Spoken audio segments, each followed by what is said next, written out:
Awas, dan ini pun banyak terjadi. Berdebat, berselisih untuk membela perbuatan salah. Jangan dilakukan. Ini di An-Nisa ayat ke-107. Wala tujadil 'anil ladzina yakhtanuna anfusahum. Dah? Nah, biasanya yang begini ini orang munafik. Ini ciri khas karena ini sedang menerangkan tentang sifat nifak. Ya, jadi kalau ada orang salah, terus dibela. Nah, lawan diskusinya orang benar. Sudah ada orang benar, menerangkan yang benarnya, malah dicari-cari untuk lawannya. Ya, dicari argumentasi supaya seakan-akan ini ada pembanding. Ini benar kok, benar dipertahankan. Itu sesuatu yang salah. Itu dilarang. Sengaja berdebat untuk melawan sesuatu yang benar, tapi membela yang salah. Contoh. Ini paling gampang, paling aktual. Tapi jangan dipotong videonya. Kamera turun. Turun kamera. Ya, biar satu saja, biar lengkap. Nih, orang sudah tahu setiap muslim, kalau sholat berjamaah itu, khususnya di masjid misalnya, imamnya laki-laki. Saf makmum yang laki-laki depan. Kenapa ketawa? Perempuan di belakang. Sebaik-baik safnya tuh di belakang pun ditata lagi. Udah ada bagiannya. Jadi kalau pengen saf pertama perempuan, di saf perempuan, di belakang laki-laki. Ya, itu yang sehat. Nah, dan itu yang benar. Karena yang ngajarkan Nabi. Kan gak mungkin melampaui Nabi. Nabi kan yang nyuruh. Bukan cuma disampaikan, sampai dipraktekkan, diukur oleh Nabi. Digaris begini, diatur. Abu Bakar sini, Utsman sini, Umar sini. Baris semua. Sampai masing-masing punya hobi. Ada yang pojok kanan, ada zaman Nabi itu. Ada pojok kanan. Saf depan ada. Dan itu ditunggu oleh Nabi. Karena Nabi tahu. Nabi tahu. Itu ketahuannya saat meninggal. Karena Nabi komen, nungguin mana si fulan yang biasanya pojok kanan ini. Dilihat gak ada. Ditunggu itu. Karena sudah waktu mau habis, maka dilakukan sholat. Lalu dicari ke rumahnya. Ini kisah nyata. Jadi kalau kita sambil belajar sirah, enak dapatnya. Begitu dicari, jauh juga rumahnya nih. Betul, sahabat yang komen kan, Nabi biasa aja. Sahabat. Nabi biasa aja, Nabi kan Masya Allah, gitu kan, biasa. Kadang-kadang begitu, gurunya biasa, muridnya yang komen kan. Nyampe ke rumah ketemu istrinya. Ya Rasulullah, ditunjukkan kan, istrinya datang keluar, ya Rasulullah, si fulan meninggal, singkatnya demikian. Sehingga nggak bisa berangkat untuk berjamaah. Masya Allah. Sampai husnul khatimahnya. Nabi cuma nanya gini, ada nggak kejadian yang aneh atau unik sebelum dia meninggal? Tuh, namanya Nabi kan? Nggak ada ya Rasulullah, cuma dia berkata begini, ya Allah kenapa nggak lebih jauh lagi katanya. Apalagi, ya Allah kenapa bukan yang baru? Sahabat bingung. Nabi menerangkan. Baiklah, tahukah engkau ketika dia mengatakan, ya Allah, kenapa enggak lebih jauh lagi? Karena saat itu ditampakkan dalam sakaratul mautnya pahala dia yang berangkat ke masjid itu. Tampakkan. Makanya tenang. Nah, dampak dari situ dapat apa sampai surganya ditampakkan? Ditampakkan. Itulah panggilan yang membuat seseorang tenang saat sakaratul maut. Tenang, enak. Gitu. Ada yang sedang sholawat meninggal. Kemarin ke Rifki itu.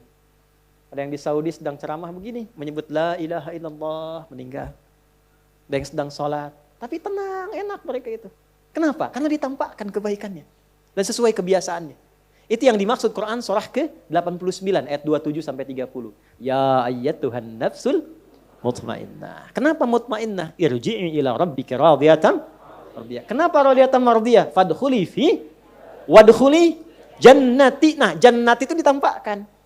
Sehingga dampak dari kegiatan kita itu ditampakkan hasilnya. Senang kita. Dalam senang itulah diambil nyawanya.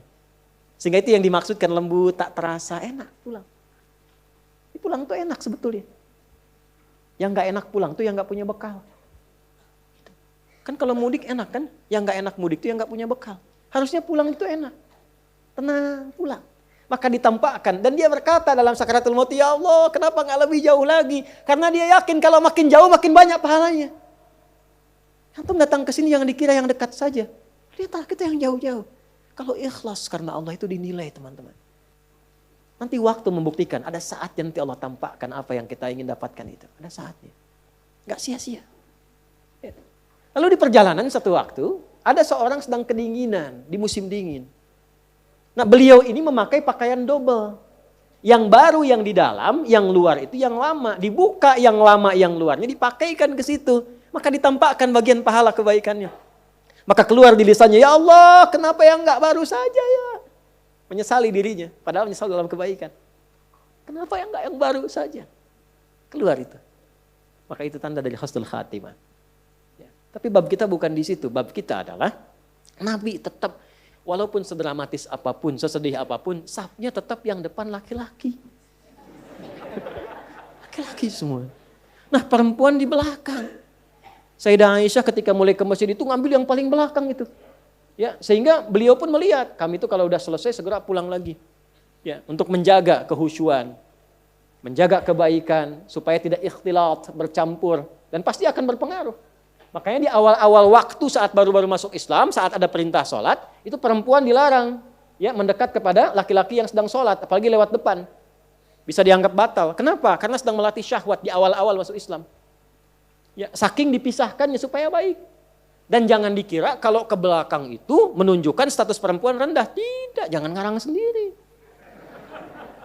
Tidak, bukan itu maksudnya. Ayo rekam tuh.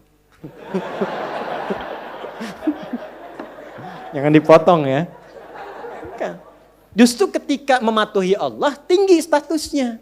Jadi yang dilihat itu bukan safnya, kepatuhannya terhadap Allah dan Rasulnya. Begitu patuh, status naik. Nah patuh itu feedbacknya apa untuk kebaikannya. Supaya ini khusyuk, sana khusyuk, nilainya sama. Justru kalau ibu maju ke sini maksa, nilainya jadi salah. Yang tadi benar, jadi begitu maju safnya, ya bahkan bersandingan, nih laki-laki, nih perempuan, laki-laki, perempuan. Imam laki-laki, kadang perempuan, laki-laki, perempuan. So, kan? Ganti-ganti, jadi nggak jelas. Akhirnya apa yang terjadi? Satu menyalahi aturan. Yang kedua menyalahi hikmah. Kalau sudah menyalahi aturan dan hikmah, pasti kontroversi. Kalau sudah kontroversi pasti ada perdebatan. Kalau sudah ada perdebatan tinggal dilihat masuk babnya mana. Nah biasanya kalau sudah salah Allah kirim orang baik untuk meluruskan dengan cara yang baik. Ini berdasarkan ketentuan Nabi. Sepanjang kita muslim maka ini aturan bagi orang Islam. Safnya begini, ininya begini. Tiba-tiba nggak ada angin, nggak ada hujan, nggak ada petir. Datang lagi sosok lain membela misalnya. Ini demi kesetaraan. Ada bab lain. Bab dari mana Johan?